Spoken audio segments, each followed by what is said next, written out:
ধুবুৰীৰ কাটলামাৰী চৰত আজমলে টুকিলে ঘৰিয়ালৰ চকুপানী। কংগ্ৰেছ দলৰ ভাৰত জোড়ো যাত্ৰাত শংকিত হল নেকি বদৰুদ্দিন আজমল, যাৰ বাবে পুনৰ জৰা ফুকাৰ ৰাজনীতিৰে সাংসদ হোৱাৰ সপোন আজমলৰ। ধুবুৰীৰ দক্ষিণ শালমাৰা সমষ্টিৰ পদ্মৰ আলগা গাঁও পঞ্চায়তৰ কাটলামাৰীত মহাবাহু ব্ৰহ্মপুত্ৰৰ গৰাখহনীয়াত শতাধিক পৰিয়ালৰ ঘৰবাৰী খেতি-মাটি নদীত যা গৈছে। স্থানীয় সাংসদ বিধায়কৰ নিৰ্লিপ্ত ভূমিকাত অতিষ্ঠ হৈ স্থানীয় ৰাইজে অলপতে বিধায়ক সাংসদৰ বিৰুদ্ধে প্ৰতিবাদী কাৰ্যসূচী গ্ৰহণ কৰিছিল।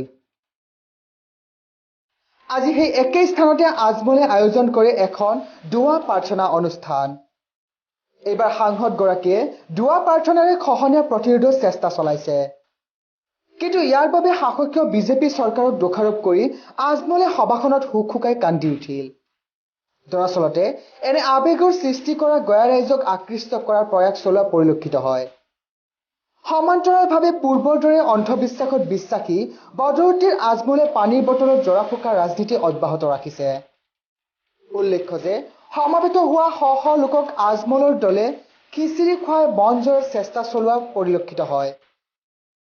আজি চৰকাৰৰ বঞ্চনাৰ কথা ৰাজহুৱা কৰি দুৱা প্ৰাৰ্থনা অনুষ্ঠানত আজমলে খহনীয়া বন্ধৰ বাবে নেদেখাজনৰ ওচৰত দুৱা জনাই হুকহুকাই কান্দি উঠিল। আজমলৰ চকুপানীৰ প্ৰতি ধুবুৰী লোকসভা সমষ্টিবাসী ৰাইজে পুনৰ ভুল যাবনে, সেয়া 2024 চনৰ লোকসভা নিৰ্বাচনৰ ফলাফলে প্ৰমাণিত কৰিব। সেইদিনা আমি দেখিছোঁ টেলিভিশ্যনত পদ্মৰ এলকাৰ মানুহে নাৱেৰ এই নদীৰ পাৰে আহি দোৱা কৰিছে এই গৰাখহনীয়া বন্ধ হোৱাৰ কাৰণে। তাৰপিছত এই মানুহবিলাক আমি চিনি পোৱা নাই, বোলে মই কৈছোঁ বোলে মই নিজে আহিম, মই নিজে যাম। খালি পদ্মৰ এলকাৰ কথা নহয়, সাউথ শালমারাত সব জায়গায় রসুন হতেছে, ফকিরগঞ্জ শেষই হয়ে গেছে। এইটোর কারণে মই এই প্রোগ্রামটো বানাইছোঁ। বলে দোয়া, কোনো লেকচার না, কোনো পলিটিক্যাল মাত না, আমরা কেউর উপরে দুষ করবো না।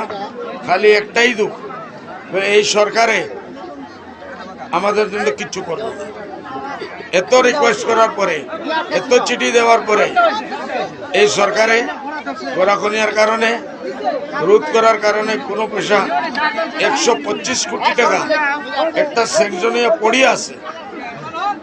আমি রিকোয়েস্ট পাঠাইছি সিএম সাহেবের কাছে, আজকে পর্যন্ত কোনো জবাব নাই।